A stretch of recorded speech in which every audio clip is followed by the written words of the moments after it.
The former number one team in the country is now riding a 3-game losing streak.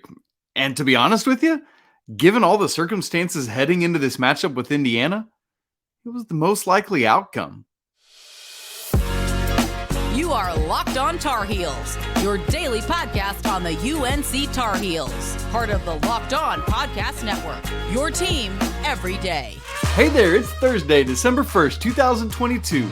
Welcome into the Locked On Tar Heels podcast, the only daily North Carolina show out there. I'm your host, Isaac Schade, and I want to thank you for diving in with us.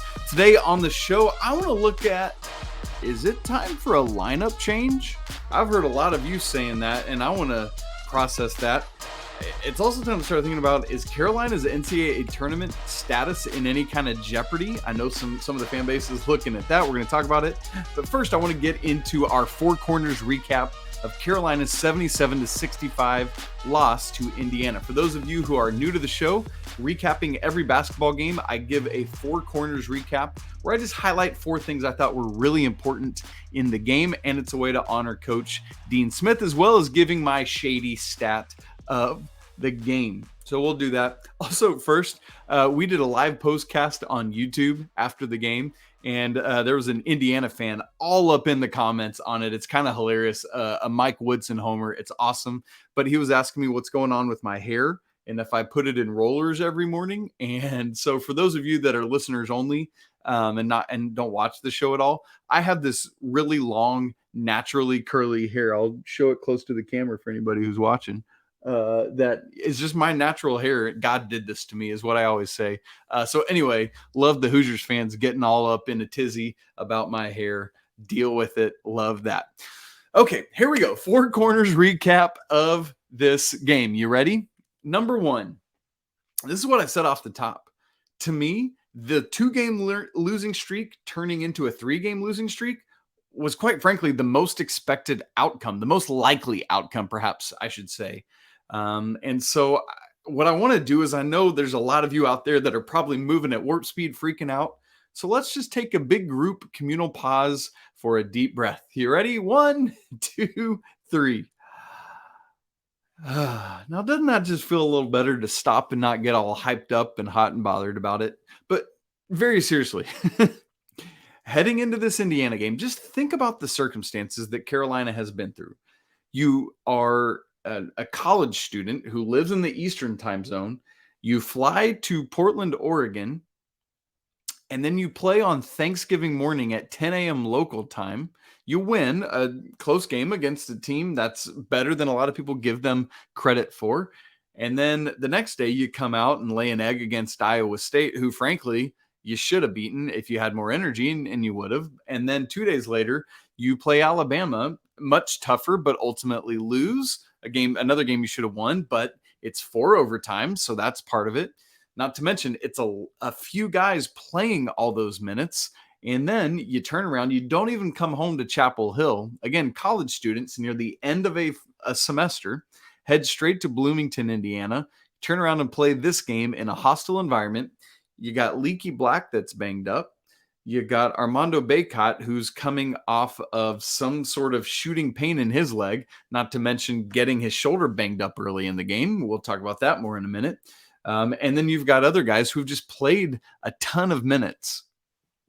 And so 3 games in 4 days in Portland, the last of which is 4 overtimes, flying back into Indiana goes back and forth between Eastern zone and time zone. They don't do daylight. I don't know what's going on in Indiana. So I don't even know if Carolina's back in Eastern or Central time zone. Of course, by the time you're listening to or watching this, they should be back in Chapel Hill. But anyway, when you think about it in all of those contexts, losing this game to Indiana is the most likely outcome. Now, you still wish that Carolina could have come out and won this game, but it didn't happen, and it wasn't going to. So there's Four Corners, number 1. Number 2, same story, different day. Here we go again. The offense was stagnant. Let's highlight it by using the assist numbers. That's what I often look at. What I like to do is look at what I call assist percentage, meaning I just look at Carolina's made field goals and what percentage of those were assisted on. In this game, it was 5 assists on 20 made baskets for an even 25% assist percentage. And if you're guessing, you're probably right that that's not very good. Looking back at last year as an example, the Tar Heels averaged assisting on 54.1% of their made, or 54.8%. Anyway, in the 54 to 55 range of their made field goals. Their highest in any single game this year is 54%. Not averaging, highest. This one was 25%. And here's the sad reality. That wasn't even the lowest. They assisted on just 18% of their field goals in the first game against UNC Wilmington. Stagnant offense with bad offensive numbers. Part of that is that Carolina is settling for low percentage jump shots. Meanwhile, their opponents, in this case Indiana, are getting to the rim, running good offense, and getting layups. Who's going to win that battle? Because it's not like Indiana was hitting threes. They shot worse from three than Carolina did in this game, and Carolina shot miserably. But Indiana got to the rim and got a lot of layups. There was a streak as Indiana pulled out to about like a 13-point lead. And here's how this went. You ready? RJ Davis, deep pull up from 2, missed shot. Indiana takes the ball down the other way, scores a quick layup. Carolina comes back down the court. Leaky Black takes a fadeaway in the lane, miss. Indiana goes down, layup. Come back down the court. Caleb Love, contested jumper, miss. Indiana, layup. Carolina calls a timeout at that point, comes back from the timeout, can't get the ball inbounded, so it goes back to Indiana, who proceeds on a blob play, a baseline out of bounds play, to throw it right to the rim. Trayce Jackson-Davis, layup. That's a microcosm of all of this that's going on. And I don't want to blame any one player in this. It's kind of a team thing right now. And I know they're all frustrated. I know they'd love to get this offense figured out, right? They know the deal. They live and breathe and drink this more than any of the rest of us do. Four Corners point number 3 is the RJ and Caleb check-in. We all know that it's been a rough start to the season for these guys from a shooting standpoint. They know it. They know they're not shooting at the level either of them are capable of with consistency, at least. And in this game, they were 9 for 27 from the field. That's right at 33%, lower than their combined field goal percentage for the season. From 3, they were 3 for 10. And as odd as it sounds, that 30% clip is higher because they were combined shooting under 30% from 3 coming into this game. So, 30% is not good, but it's going to move their average up. Suffice it to say, Caleb and RJ still aren't shooting great. You don't need the stats to tell you that, although it helps back it up, but you can see it as you watch a game. And then the other thing with the 2 guards is the fact that Carolina had multiple opportunities in the second half where they got the deficit down to single digits and then had a self-inflicted wound that would allow Indiana to go right back and get the lead to double digits. There was a huge one where Carolina was making this push, got the lead down to 9. That was the first time in the second half. And then Caleb turns it over. Carolina has the ball down 9. Caleb turns it over. IU run out, layup back to 11. A couple minutes later, Carolina gets it down to 7 at this point and has the ball. Impressive to keep fighting like this. This game should have been a bigger blowout. RJ comes down and has a turnover. IU run out and then another basket and the lead's right back to 11. Down 8 later on. Carolina once again has it back to single digits. Pull up, deep 2 in transition. IU goes back to, and that was a miss. IU goes back down the court, makes 2 free throws. Boom, you're back to 10. And so there's just, again, it's all around, but to me, it's got to start with better and more efficient guard play. The last thing on our Four Corners recap of this game is if you watched Armando Bacot, something is wrong with his shoulder. It looked like there was a play early in the game when he was going for an offensive rebound and maybe something got bent back weird with his shoulder. Need to check in with what Coach Davis says. I'm recording this before I've seen his press conference, just getting to it right after the game is over. So maybe he will say something and we'll learn more about it. But if you watched the game, Armando was grabbing at his shoulder throughout the game. His shot was clearly affected by it. And so, I'm less concerned now about his lower body than I am his shoulder because it's a shooting arm.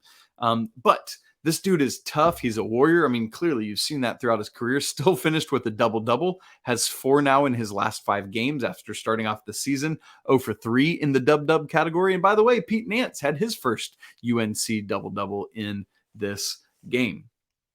All right. Well, in this loss, anytime I do a shady stat of the game after a loss, I want it to be something that helps show why Carolina lost. And in this case, I want to go with points in the paint. Indiana more than doubled up North Carolina in points in the paint, 50-24. You ever think you'd hear that about a North Carolina basketball team that they got doubled up in the paint? Well, that's what happened, and they did. And Indiana wins this game. Trayce Jackson-Davis was an absolute stud for Indiana in it. So, with all this in mind, riding this 3-game losing streak, the question I have that I've been asked by many people that now I'm starting to wrestle with myself is this. Given everything that's going on, is it time to consider a starting lineup change? I want to give you my thoughts, but before I do so, let me tell you about that this episode is brought to you by Bet Online, which is your #1 source for sports betting info, stats, news, and analysis. Get the latest odds and trends for every professional and amateur league out there. From football to basketball to soccer and esports, they've got it all at Bet Online. Make sure you check out the line for North Carolina's matchup on Saturday with Clemson in the ACC championship game. They're always the fastest and easiest way to get your betting fix. So head to the website today or use your mobile device to learn more about all the trends in action. Bet Online, where the game starts. So very seriously, I want to consider, and I would love to know your thoughts on this. If you're watching the show today, would you leave a comment on your thoughts? Do you like the starting lineup as it is? Would you like to see a lineup change? For those of you listening, you can shoot me a DM on Twitter, send us an email to the show, anything like that. So the lineup all season long, the starters have been set in stone. It's last year's, the 4 returning starters plus Pete Nance, basically filling in the Brady Manek role. And that in itself reminds us all, hopefully, do you remember that until Dawson Garcia went out with that injury that he suffered early in the Boston College, I can't remember if it was at Boston College or at Chapel Hill, but got hurt like 2 minutes into a game last season. And then Brady started starting and never came out of the starting lineup. I think it's easy to forget that was the case. Actually, I think Brady might have started the first game of the season. For some reason, I don't remember what it was, but then Dawson started basically all the way up until he had that injury suffered. And then it was Brady Manek the rest of the way, and the rest is history, as we know now. And I know that one was precipitated by an injury, not just by Coach Davis and the coaching staff saying, hey, I think we need to make a change. This starting lineup has felt pretty set in stone. You remember last year coming into the season, we didn't know if Coach Davis would start both RJ and Caleb. Remember, Coach Williams didn't do that. He had Kerwin and Caleb in the starting lineup the year prior. Although there were some games anyway, we don't need to get into all that and dwell on it because it doesn't matter to this conversation. The question is it worth considering a starting lineup change? And what I mean by that is that where I would go specifically with it is you don't make a change to the backcourt, although we need to see more from RJ and Caleb. You're still riding with them. You are not taking out Leaky Black. He is your best defender. And frankly, as I've said on the show, I think has been the most consistent player, although he didn't score against Indiana, has been your most consistent player so far this season. What I'm beginning to wonder is in this modern age of basketball, particularly given how Coach Davis wants to run his team, is it time to consider moving? We're not moving the ACC preseason player out of the year out of the starting lineup, are you? No, sir. Is it time to consider letting Pete Nance come off the bench and moving, my vote, Puff Johnson into the starting lineup? There is just a different level of, not efficiency, I wouldn't say that yet because Carolina has not been efficient on offense. There's just a different level, I'll go with energy, that this team seems to have with Puff Johnson in the game. Part of that is because of how he plays. All the intangibles he brings to a court, all those non-box score type things, although he has been doing some more box score type things lately. particularly in that Alabama game, man. His numbers showed up. But there's just something that Puff Johnson brings to a game, whether it's getting to the foul line, as he did a lot against Indiana, 7 trips, I believe, made 6 of them. Whether it's getting on loose balls, which he does consistently, whether he's the best charge taker on the team. Leaky Black plays his defense with early preparation. Not that Puff doesn't do that, but Puff is great about positioning himself to be ready to draw a charge. And I think we just see that the flow of this team is better when Armando and Pete aren't out there together. Now, maybe there comes a time as they learn each other better where they can figure out what that is and looks like. But right now, Carolina's trying to satisfy that by bringing one of them to the high post to help operate the offense. But all it does, if it's Mondo in the high post, is getting him too far away from the basket and forcing him to dribble if he gets the ball. And it's just not a good look. So again, last year, a starting lineup change happened, and look at the result. It got you all the way to the national championship game. Hubert Davis, for all his nice guyedness, is when it comes to competition, he will stop at nothing to win. So he's not going to be loyal to keeping Pete Nance in just to keep Pete Nance in the starting lineup. Now, I'm not sold that this is what's necessary. However, I'm saying I think there has to be the consideration of, is there a starting lineup change at hand? But there's also the potential, when you think about it, that part of the reason Puff Johnson brings so much of what he does is because he's coming off the bench. We've all seen this before in basketball, right? Where there's a player you think, man, look at everything he's doing or she's doing when she comes off the bench. And then you insert them into the starting lineup, and it's just not the same. Maybe they're better at taking a couple minutes to diagnose how a game's unfolding. Maybe they just need to, you know what I'm saying? Like, we've all seen that in basketball. And so there very much could be that reality with Puff Johnson or whomever else you might bring into the starting lineup. But I'd like to at least consider it. Again, I want to know your thoughts. Something else about playing time is I'm not all that surprised that Tyler Nickel's not getting much playing time right now. Like, it just wasn't something we expected his freshman year. Same with Will Shaver. Frankly, same with Justin McCoy. DeMarco Dunn's getting more run than I thought he would.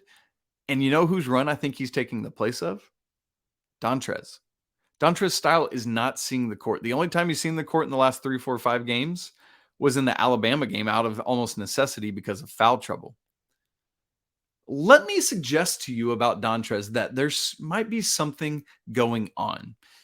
Keep your eyes out, your ears peeled, whatever that may be. Keep your ears out, your eyes peeled. You know what I mean? On that situation. Is there something more than just Dontrez isn't playing? Or is it kind of a cyclical thing? He's not playing, so something's going on, or something's going on, so he's not playing. Just keep your ear to the ground on that. Now, obviously, we still have not seen Jalen Washington, and we anticipate him back at any time now. My thought, don't bring him back against Indiana, as they didn't. Don't bring him back at Virginia Tech. It's just not a putting him in a position to win. My thought would be the earliest you would probably see him is at home against Georgia Tech a week after that Virginia Tech game. So, is it time to shuffle the starting lineup? It might be worth a look at it. And my suggestion, get Pete Nance as your 6th man coming off the bench. Bring Puff Johnson into the starting lineup. I think it's worth a shot. Now, another fear Carolina fans might be already having at this point, having lost these 3 straight in a row, are the Tar Heels now in danger of missing the NCAA tournament? Because that starts to roll steam pretty quick and pick up like a snowball.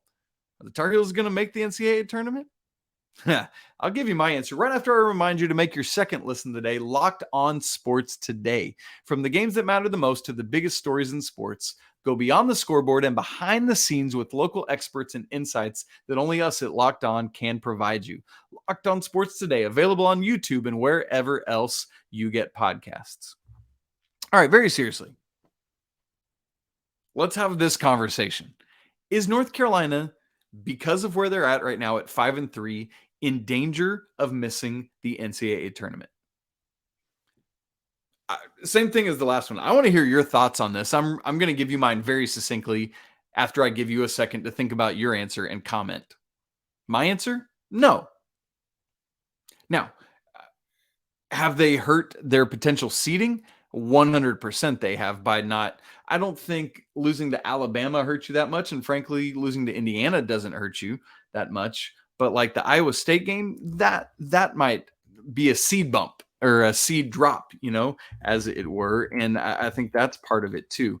And so has Carolina's 3 losses right here put them in danger of losing, being in the NCAA tournament? I don't think so. And part of that is because of this. All 3 of these teams that they've lost to, even though it's been back to back to back, so that amplifies it, that in and of itself doesn't mean, just because it feels like you're in the midst of it right now, that you're missing out on the NCAA tournament. If these games were spread out, you wouldn't think that much of it, right? Does that make sense? I think it's just because they're all right here together that you've done it, that it happens. So when you look at these teams, like let's look up their KenPom numbers right now. Alabama at KenPom is number 12 in the nation, right? Now, I know as the preseason number 1 team in the nation, you should slaughter all these teams or at least beat them firmly. And 100%, I agree with that, and I think they should. But the Tar Heels they're not right now the number 1 team in the nation, not playing like it and not showing it. And so they're not. Quite frankly, I wouldn't be surprised now after what we saw against Indiana if Carolina drops out of the top 25. I wonder if we've ever seen that before, a number 1 team in the nation drop out of the top 25 this quickly. Anyway, Alabama is 12th at KenPom right now.